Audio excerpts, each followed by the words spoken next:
Okay, so let's do another example of stoichiometry, limiting reactant, theoretical yield, and we're going to throw in something else called percent yield.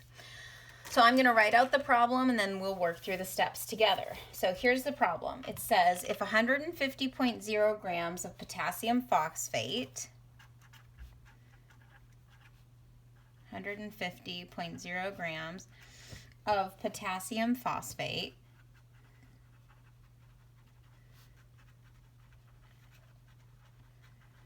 reacts with 90 grams of aluminum carbonate,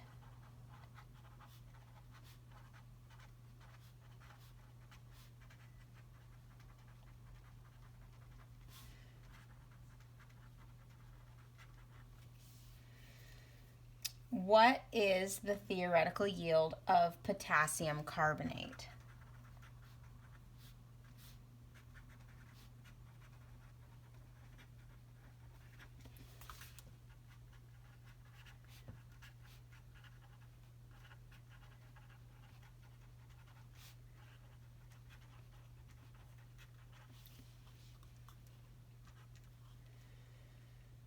If the reaction results, I'm going to say if the reaction produces 125 grams of potassium carbonate,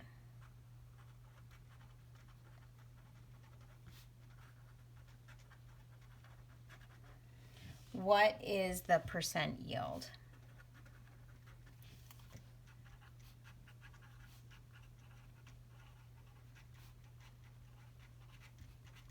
Okay, so we haven't talked about percent yield yet, so we're going to work through the first part and then get back to the percent yield part. Okay, so in 162 or later on, you will learn about how to predict products of chemical reactions. We're not covering that in this chapter, but I'm going to go ahead and write out this equation. You are going to be required to be able to write the formulas of the names of all of these. I'm just going to write them out for now. You will also be responsible for balancing it. So here's potassium phosphate. Remember, potassium is +1. Phosphate is -3. So potassium phosphate is K3PO4. So that's potassium phosphate. Phosphate is -3, potassium is +1, so I need 3 potassiums. Reacts with 90 grams of aluminum carbonate. So aluminum has a charge of +3. Carbonate is a polyatomic ion with a charge of -2. So aluminum carbonate is Al2 parentheses CO3 times 3. Because this is 2-, this is 3+, so I need 2 of these and 3 of these to have charges of 6+ and 6-. So those are my reactants, and it's going to produce, it tells me one of the products, potassium carbonate. Potassium is +1, carbonate is -2, so it's going to be K2CO3. Plus the other one, so you see these switch, potassium and carbonate, so what's left is going to be aluminum phosphate. Aluminum is +3, phosphate is -3, so it's just AlPO4. Okay, so that's writing the equation from the sentence. This has to be balanced. It is not. You can see this is not balanced because there's 3 potassiums, 2 potassiums. Phosphates are balanced, PO4, PO4. Aluminum, there's 2 on this side, only 1 on this side. And carbonate, there's 3 on this side and only 1 on this side. So I'm going to pick this one. I'm going to see if I can balance this, everything else, if I balance this one. So this, I have 2 here and 3 here. So I know the lowest common denominator between 2 and 3 is 6. So I must need to have 6 potassiums on both sides, which means this is going to be a 3 and this is going to be a 2. So if I give this a 3, now I have 6 potassiums, 6 potassiums. I have 3 carbonates, 2 2 phosphates, put a 2 here, 2 phosphates, and now 2 aluminums. So now it's balanced. So this is important because this is the stoichiometry of my reaction. The mole to mole ratio here is 2 to 1 to 3 to 2. So the question says, if I have 150 grams of potassium phosphate and 90 grams of aluminum carbonate, what is the theoretical yield of potassium carbonate? The question is asking specifically about this one. It could have also asked about aluminum phosphate. It doesn't. It just asks about potassium carbonate. So now I'm going to see what is the theoretical yield, but I need to determine what is the limiting reactant first. So I'm going to write out all of the steps, and then we're going to go through everything step by step. So the first step we already did. Balance the equation. 1, write and balance the equation. We did that. Okay, now 2.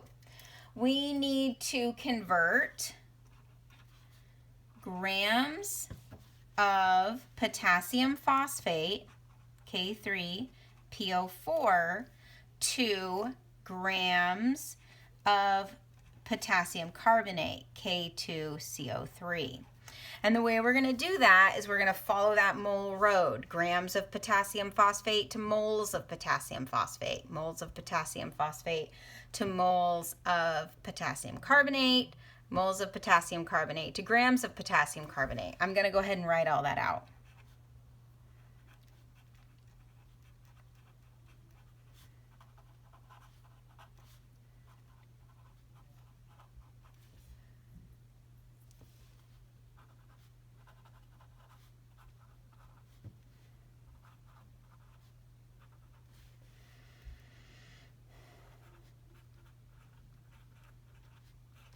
Okay, that's what we're going to do next. Then we're going to do the same thing with the other reactant, aluminum carbonate. Grams of aluminum carbonate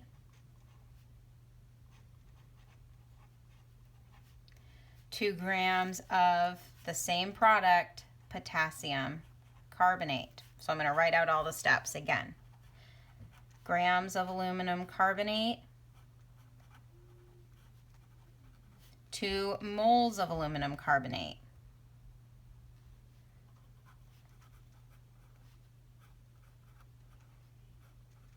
Moles of aluminum carbonate to moles of potassium carbonate.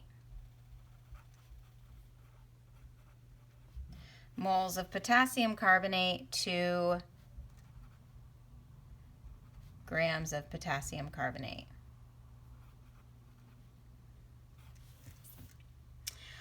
I'm going to get 2 answers here. I'm going to compare my answers, and that's going to give me the limiting reactant.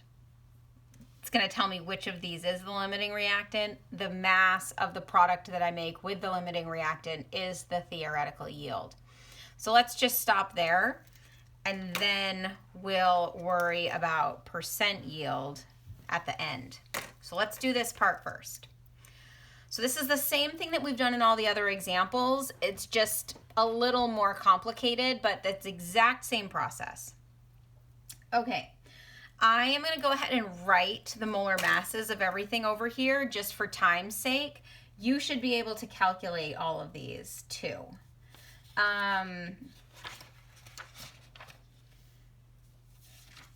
Well, I'll write them over here. So the molar mass of K3PO4, I will not provide these on an exam. You will calculate these. The molar mass of potassium phosphate, and you just do this by adding up the molar masses of everything in the molecule or compound, is 212.3 grams per mole. The molar mass of the aluminum carbonate And remember, this 3 on the outside of the parentheses means there's 3 of the carbonate. So 3 carbons and 9 oxygens. So the molar mass of aluminum carbonate is 234.0 grams per mole. And then the molar mass of the potassium carbonate is about 138.2. So you should have no problem calculating molar mass from the formula of a compound. Again, I'm going to just put this over here for time's sake in this video, but you would calculate these on an exam. Okay, so let's do the potassium phosphate first. So I have 150.0 grams of potassium phosphate. I'm going to go from grams of potassium phosphate to moles of potassium phosphate. So there's 212.3 grams of potassium phosphate in 1 mole of potassium phosphate. That's just the molar mass. Now I'm going to go from moles of potassium phosphate to moles of potassium carbonate. This is where the stoichiometry is so important, because if this was not balanced correctly, this mole to mole ratio would be wrong. There's 2 moles for every potassium phosphate for 3 moles of every potassium carbonate. So now I'm in moles of potassium carbonate. 1 mole of potassium carbonate has a molar mass of 138.2 grams, per mole. So now I'm going to see what this number is. So remember, I'm multiplying across the top, dividing across the bottom. So 150.0 times 1 times 3 times 138.2 divided by, I'm going to use parentheses, 212.3 times 2 times 1 gives me 146, and I have 4 significant figures here, 146.5 grams. 146.5 grams of potassium carbonate. That is the amount of potassium carbonate I can make with 150 grams of potassium phosphate. So now we're going to do the same thing for aluminum carbonate. I have 90.0 grams of aluminum carbonate. 90.0 grams. The molar mass of aluminum carbonate is 234.0 grams of aluminum carbonate. In 1 mole of aluminum carbonate. So now I'm going to go from moles of aluminum carbonate to moles of potassium carbonate using the molar mass from the chemical equation. 3 moles of potassium carbonate for every 1 mole of aluminum carbonate. Now I'm going to go 1 mole of potassium carbonate has a molar mass of 138.2 grams. And now I'm going to see what is the amount I can make. Okay, so let's do this again. 90.0 times 1 times 3 times 138.2 divided by 234 times 1 times 1 equals about 159.5. This one is only going to have 3 significant figures, so I'm going to say 159 because actually it's 159.46. So this is going to get rounded down to just 159 grams of potassium carbonate. So my limiting reactant is the reactant that produces less product. My limiting reactant is 150 grams of the potassium phosphate. That's my limiting reactant. So remember, the question isn't asking for the limiting reactant. The question is asking, what is the theoretical yield.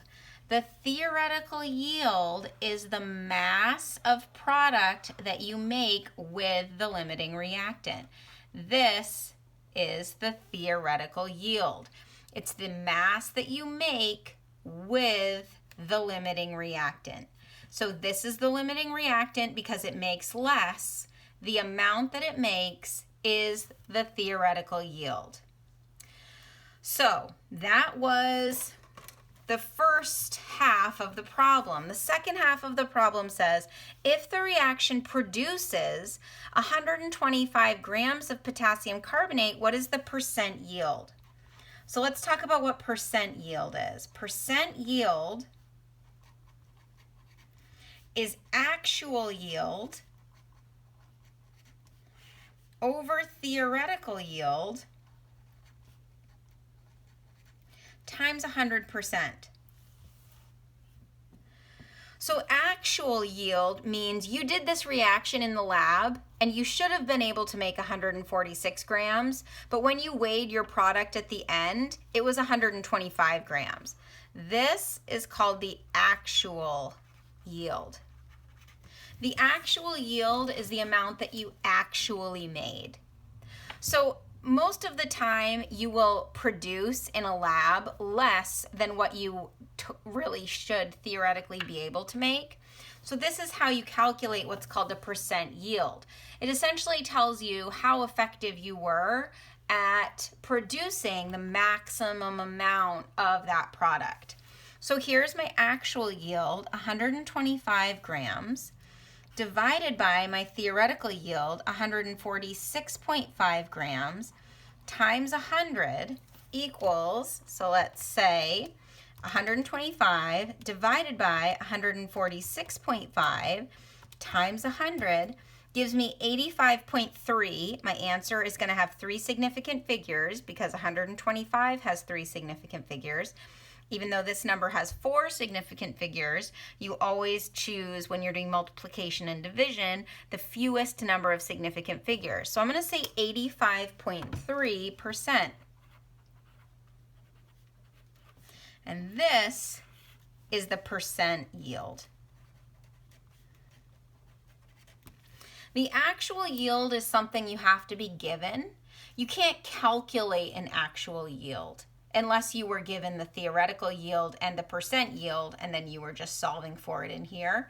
But the actual yield is usually the amount that you physically produce after completing a chemical reaction. And then you use this percent yield to see how effective were you at producing the amount of product that you calculated. If you had 100% yield, that means you would have made 146.5 grams. If you make 125 grams, then you have about 85.3%. So, adding one more step. So we calculated limiting reactant, we calculated theoretical yield, we were given the actual yield to calculate percent yield. So make sure you feel comfortable with all the steps of this, and you'll definitely see something like this on the exam.